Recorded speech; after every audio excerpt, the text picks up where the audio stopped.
So today I'm doing a little bit different video. Some of you may think I'm off my rocker. I'm doing a video about this recently picked up 2019 Buick Enclave Avenir. And as you know from my channel, I'm always posting videos about the old cars. Well, I've been driving this now for the last month, and I'll talk to you a little bit about the background on this in a minute. But interestingly enough, this Buick Enclave Avenir emulates other cars I've driven, classic cars I've driven, old cars I've driven. And it's kind of interesting because, of course, the car landscape has changed. Our vision of cars is different today than it was 20, 30 years ago. Our definition of car is interesting because mostly it comes out of the 1950s, the lower style of vehicle. But this crossover, I guess as they call it, actually emulates cars from the 30s and 40s. I'll be posting a follow-up video of a newly picked up 1949 Packard 7-passenger, which also I picked up just a couple months ago in trade for my Studebaker Champion, which I post videos about from time to time on the channel. And you can search out my channel and see those videos. So this Enclave Avenir, first of all, Buick Enclave, this is the second generation. I've been looking for one of these. It's been clean and not completely beat up. We still have to buff out the paint and everything, but I found this actually at a Lincoln dealer, and they were very desperate to get rid of it. They were going to wholesale it. It had a few issues with it. It only had 37,000 miles on it, barely driven, but the air conditioning did not work. Both the front and the rear air conditioning did not work. And there are some other issues with it too. They had touched up some of the paint, and they did quite a messy job. And so I had them redo it, which was an interesting story. It was also missing the tow hitch cover, the Enclave emblems off the back. A couple of the wheels were scratched up pretty good. And so I made them actually repair those issues with it before I picked it up. Because I said, you know, if you want me to purchase it, it needs to be at least somewhat fixed. Well, I initially went to test drive it, and the car was a mess. They didn't even detail it or anything. And this was at a Lincoln dealership. I was really surprised. I'm not going to say the name of it. No, it was not Reynolds Buick, okay? But I put that on there because I have that sitting around. It was not Reynolds Buick, but it was a Lincoln dealer, and not far from me, but down in the LA area. And they just left this thing a mess, and it was sitting at the dealer lot for 6 months, 7 months. I looked at it in January. They had had it since August of 2024, and I looked at it in January of 25. And you know, obviously it had only 36,000 miles on it, so I was looking for something like that. They also included a lifetime powertrain warranty as long as I owned the car. So needless to say, this will be sticking around forever.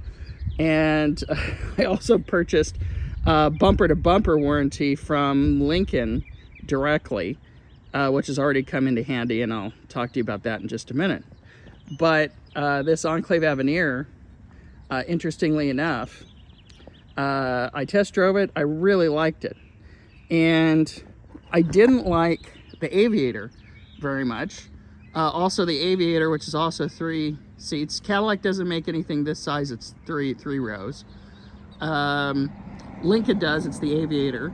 Aviator, though, for what I saw, it was smaller and it was more expensive even for a used one. And also the towing capacity on the Aviator is not very good.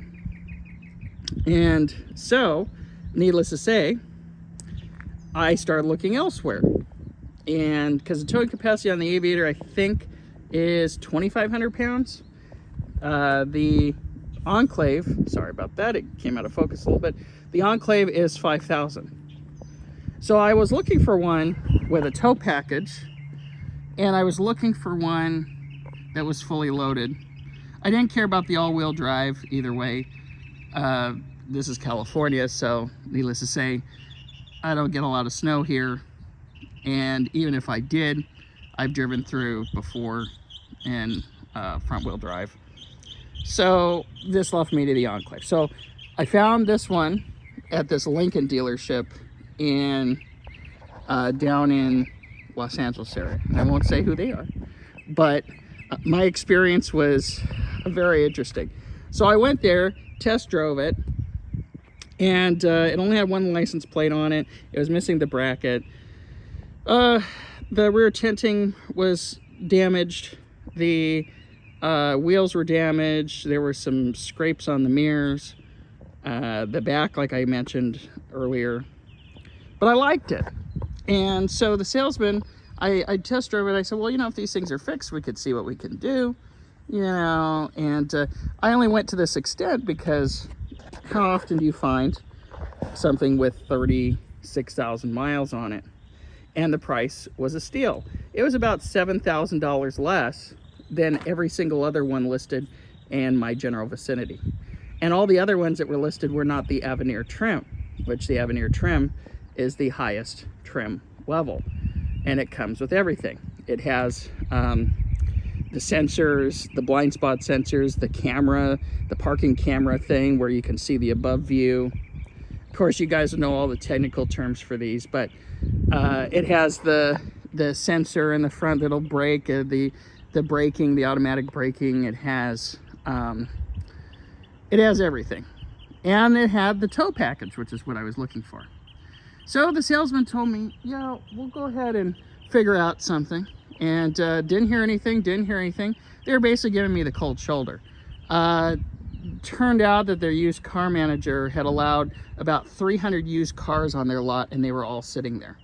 And bear in mind, this is all before the tariff thing clicked in and all that. So they had about 300 used cars.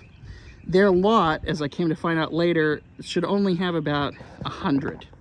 But they had 250, 300 used cars. And needless to say, it's like, okay, we'll fix the air conditioning. This car even sat there so long, they put a new battery in it. And I said, well, fix the air conditioning, you know, and here's my list. And they gave me the cold shoulder. So eventually I found the information for their general manager, who went ahead and said, yeah, we'll go ahead and get all that fixed. And he said, well, we'll go ahead and fix it, and then you could come down and buy it. And I said, no, let's go ahead and I'll come down and sign the paperwork, buy the car, and then you guys can fix it and deliver it to me. So weeks and weeks go by. I go down and purchase the car in February, late February-ish.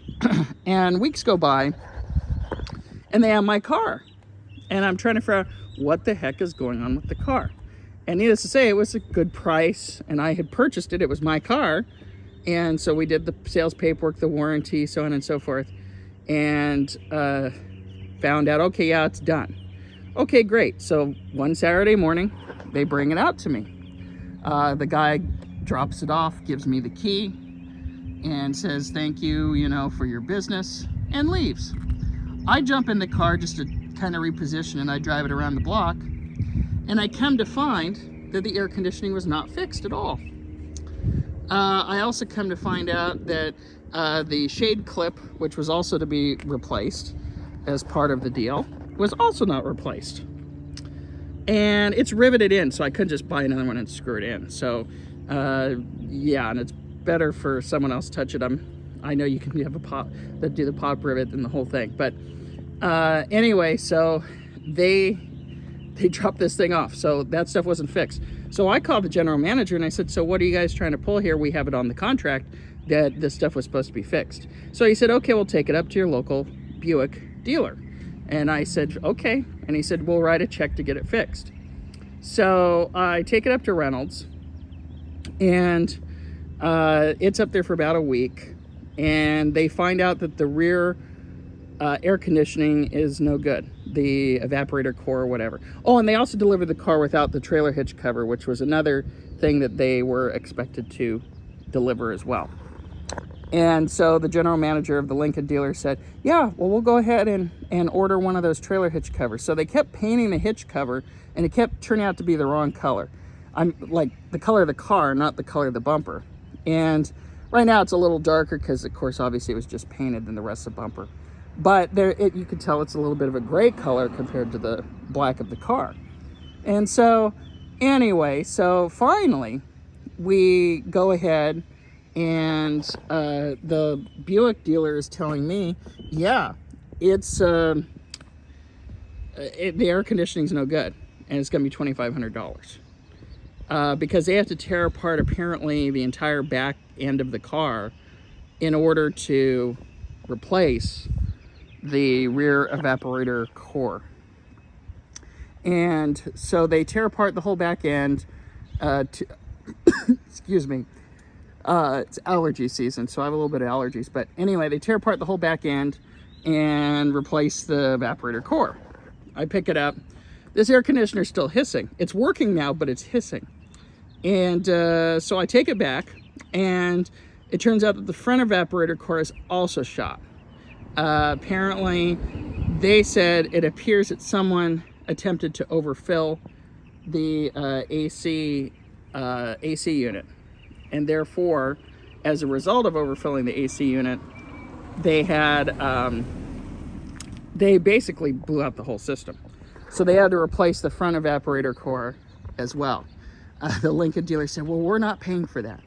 And it's like, okay, well, they misdiagnosed it the first time. Because, of course, replacing the front evaporator core, they have to take out a bunch of stuff to get to it in this. And I did use my Lincoln warranty, and it paid for it, and I only had to pay the $75 deductible or whatever it was. But the second go around was also $2,500, which is crazy. Also, when they took the car in, we came to find that the tires on the car, the original tires on the car, were from 2018. And two of them were from 2018, two of them were from 2021. I knew that they were already mismatched, the ones that had been on there. So I went ahead and bought new tires as well. And then, of course, I had the oil changed. The oil sensor hadn't been reset, and it said that it was past due for an oil change, and the mileage was even too much. The Lincoln dealer claimed that they changed the oil, but of course I highly doubt that, given everything that happened. So that is the story on the 2019 Buick Enclave. I'll probably do some more videos about it as well. But let's talk to you about why this is in relation to the old cars of my channel and why I am doing this, videoing this newer car. Well, first of all, cars have gone back to basically what they were in the 1930s and 40s. Higher profiles, larger doors, and so on and so forth. When I eventually post a video of the Packard, I'll go ahead and compare it with this, the 7-passenger Packard. Very similar vehicles, actually. And so vehicles have now the higher profile, they have the bigger doors, so on and so forth. A lot of what we view as cars come out of the 1950s. And the cars, of course, having lower and lower profiles, lower, longer, so on and so forth. And now, with the popularity of all these crossovers, we're seeing that basically we're going back to the styling of the, not quite the styling, obviously, but of the 1940s, higher cars, bigger doors, so on and so forth. This car also has a lot in relation to other Buicks I've driven. It's very, very comfortable as far as the adjustable ride feature. It has it to where you can adjust the ride. And one of the reviews, which I thought was a good review, talked about this as being a modern-day Roadmaster wagon. And I would agree with that. This Enclave Avenir has all the features, like I said, except for the all-wheel drive, but it does have all of the other features. The heated and cooled seats, the rear camera thing. We'll do another video with some of the features of this. It drives excellent. I hear that the new ones only have a 4-cylinder. That's very loud. This one has a 6-cylinder, which is very nice. And like I said, we're about 38,000 miles now, and which I was very impressed with. It has all the nice wood inserts, and it has the Bose sound system, and the mats have Avenir on them, stitch on them, and the seats have Avenir stitched on them as well. And it has the sunroof, and it has the Vista roof in the back, and rear air conditioning, and of course the usual OnStar stuff. And so I would say this, and heated steering wheel, but I would say that this Buick has a lot in common with the Buicks of old. And I've driven Park Avenues, LeSabres, all of that. I've been in Roadmaster wagons from the 90s. I haven't driven one, but this is very, very similar to that. In addition, of course, the Bose sound system, and it has, of course, all the power gizmos and so on. But it's a 3-row, as you can see. I have my car seat in there, but it's a 3-row. And yeah, actually the back is not too bad as far as fitting oneself. These seats can actually be pulled forward a little bit, and I was actually able to sit back there when I was cleaning it, and I'm 6'3". And of course the Avenir trim, excuse my dirt down here, but the Avenir trim. And it's interesting, all the newer GM stuff, all this kind of plastic stuff always gets some scratching on it when you get in and out of it. But I don't know what they make the plastic out of these days, but I've got to replace some of the trim pieces down the road here. But interestingly enough, this car respects a lot of what Buick was back in the day. And so it's a work in progress. I'm very happy with it so far, even with the issues. I need to say I'm not happy with the dealer that I purchased it from, but it was a better deal that I got because they were very desperate to get rid of it. Not exactly everyone clamoring to go buy a Buick at any place, dealership. In fact, this dealer only does GMC now, but I still call them Buick because they've been Buick since 1915. But the Lincoln dealer, obviously no one is searching for a Buick at a Lincoln dealer. And so I was happy to buy it. I think it's a really great crossover, I guess as they call it now, SUV. I think it has all the features. And of course it's built Terrain, I think, GMC, and Traverse for Chevy. But I also looked at those, and it didn't have all of the kind of the luxury. I know the High Country does for the Chevy one, but I like the Buick better, more chrome trim, and so on and so forth. Also a little bit different shape than the Traverse. But like I said, my month of driving it has been excellent, and it's really a nice driving car. The next thing's coming up is we've done quite a lot to it. I'm finishing up. We did the tires. We did the front license bracket. I ordered one from Buick. We put all-weather mats in the cargo area. I put the Enclave logo on the Lincoln dealership, mounted it sideways. I don't know. Anyway, put the trailer hitch cover on, got the proper clips for it, because they didn't even give me clips for it. And of course got the air conditioning fixed. And so far so good. I've driven this probably 1,500 miles so far, and it drives really great. So the next and final couple things we're going to do is, now that it's back and we're driving it, we're going to have it detailed, so paint correction, so on and so forth. So I'll take off a lot of this stuff that's still on there. And then we're also going to have the rear tinting on the rear window repaired. It looks like someone put suitcases in at one point, and it kind of scraped up the tinting a little bit. But those are the kind of the last two things that we're going to be doing to it. And but it's a very, very nice car. So if you're in the market for a crossover that's 3-row seats and that is small enough for everyone to drive, but yet large enough, I would say that this fits your ticket. And the Navigator is too large. The Escalade, Tahoe, and Suburban are very large. But this is kind of that nice, just a little hair shorter than those. And you get so much space inside. And so I'm very impressed with it so far.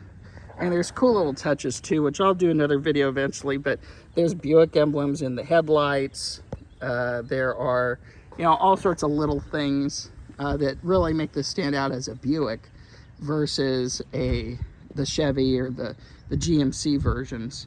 And so that is the 2019 Buick Enclave.